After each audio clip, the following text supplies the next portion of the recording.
is what we've got so far in this pot. I've got a bag of pinto beans. I will show you. Bag of pinto beans. We've also got just random vegetables in here. An onion, 2 different kinds of peppers, an orange and a green, and then a zucchini. So we're just, and there's also deer meat in here as well. It's a deer steak. So we're going to put this all together with a can of tomatoes and probably some fresh tomatoes and make a bean steak stew kind of situation, because this is the random remnants I found in my fridge. So let's cook this up and get the rest of the stuff going. So MJ is making sandwiches right now. We do need to put up the rest of these clean dishes here in just a moment, but I wanted to start with the dinner rolls before we get back to doing the dishes and putting dishes up. So dinner rolls need to sit for a little bit. This is a 50-50 flour and almond flour, like all-purpose flour mix.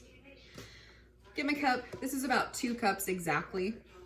And I just want to put about 4 to 6 cups of my flour in here for my bread. And I've already mixed up a packet of yeast, sugar, and salt. So just a teaspoon of salt and a tablespoon of sugar with some yeast. It is blooming right now. And then we're going to put it in our bread and knead it away. So I've just got my yeast, sugar, and salt. It's pretty much bloomed. We're just going to put it inside of our flour mix. I haven't added anything else. And we're just gonna whisk this together until it forms more of a dough ball shape.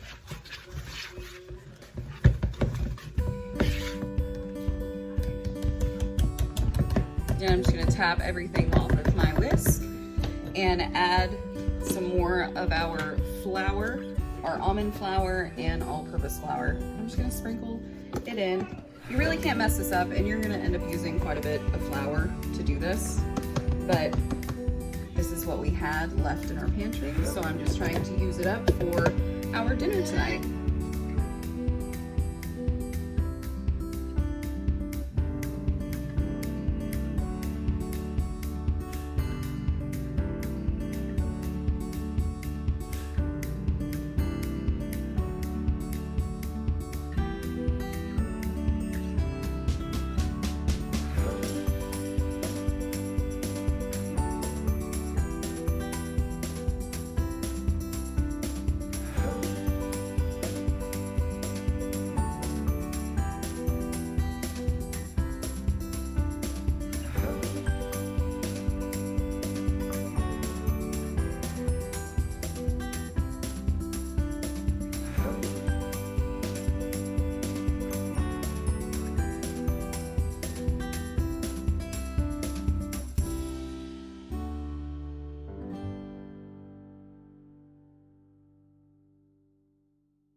Some spray. You want to make sure you grease down your bowl. It's very important so the dough doesn't stick. Take your dough and it will be springy. You see that? How it's pushing back up? It's a good thing. So I'm just gonna form my little dough ball and then put it in here, spray the top just like so. Use some of this press and seal, because this is so much better than cling wrap. Yes, it is. And a lot less irritating.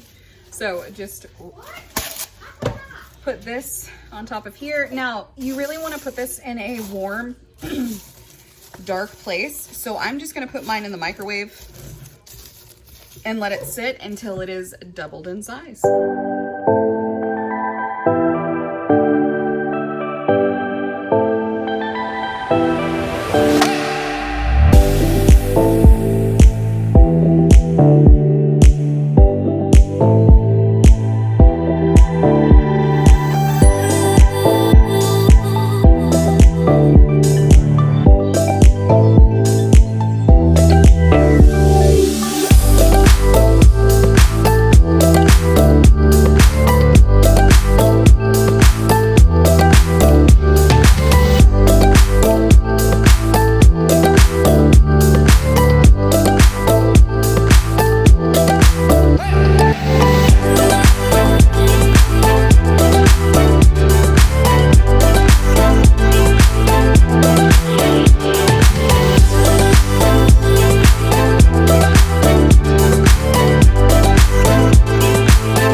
Like I said, I put some chopped tomatoes in here. I also put pepper, a chili packet, or you can just put your own chili mix in here with salt, pepper, garlic powder, and onion powder, because come on.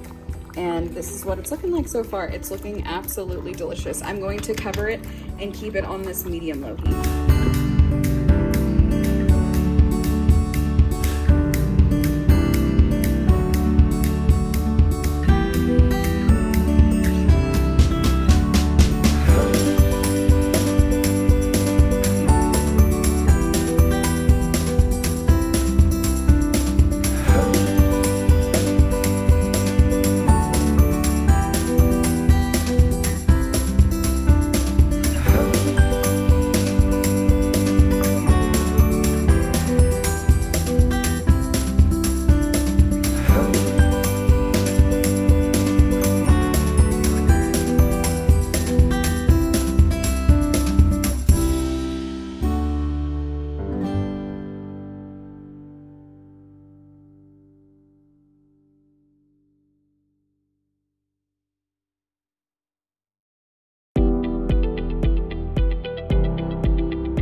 pick-me-up. So I've got my magic bullet full of ice. We're gonna make a coffee smoothie.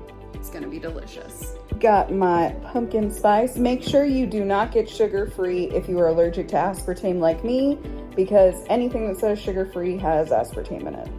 But pumpkin spice. Use some French vanilla creamer, and then some stevia.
All right, mamas, well, Levi is playing with flour in the back. It's fine. I saran wrapped our loaves, and you could leave this on the counter with a kitchen towel draped over it. Just like so. Or you can put this inside of an oven that has not been on, is not on, and let it proof one more time. So it's going to proof a total of twice. You could proof it 2 or 3 more times after that if you really wanted to. But I'm gonna stop at the second proofing once this doubles in size. Then we will bake it in the oven after we take this off. So put this in the oven now. I love you, Levi. I got 2 mods on me. Hang on. Oh. It was on low and it is looking and smelling amazing. My husband was like, I can smell this from outside. It smells so good.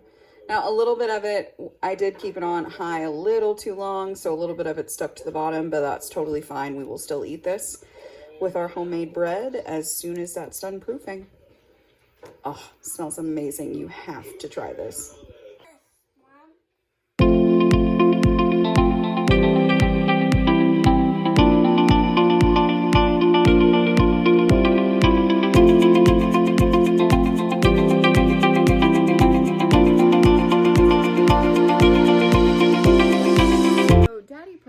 Up in the kids' room. They're watching the movie. So they put a tent up and they've been sleeping in this tent that's in their room. Well, let me show you how big this tent is. Just look how giant this tent is. Mama, show them on us. But this is the tent that Daddy put inside of the kids' room. And it's kind of like a bomb went off in here. So I'm just gonna let them have fun, but tomorrow we are cleaning up this crazy disaster.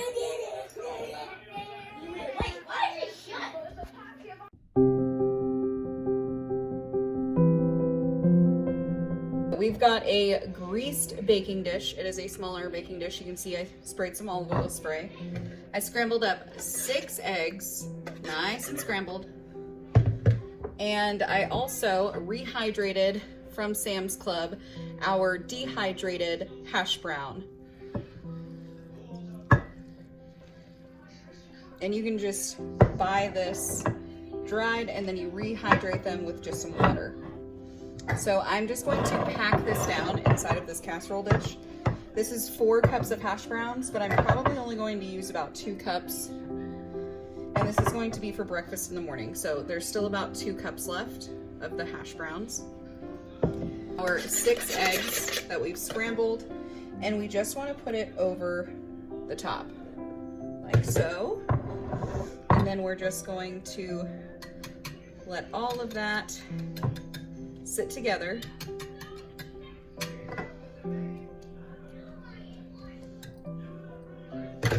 And because there's some extra room, I'm just gonna put the rest of them in here now.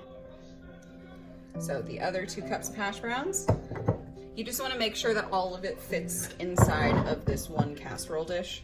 So just smush it down with your hash browns. This is a very easy, very cheap meal that will feed quite a few people.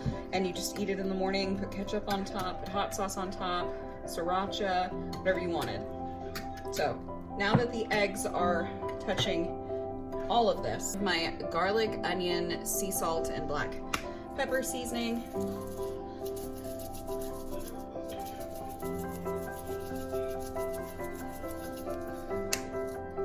And then again, just distribute the seasoning by pushing your whisk into everything. And now what I'm going to do is I'm going to put foil on this, and we're just gonna put this in the fridge and pop it in the oven first thing in the morning on 350 degrees for between 15 and 25 minutes.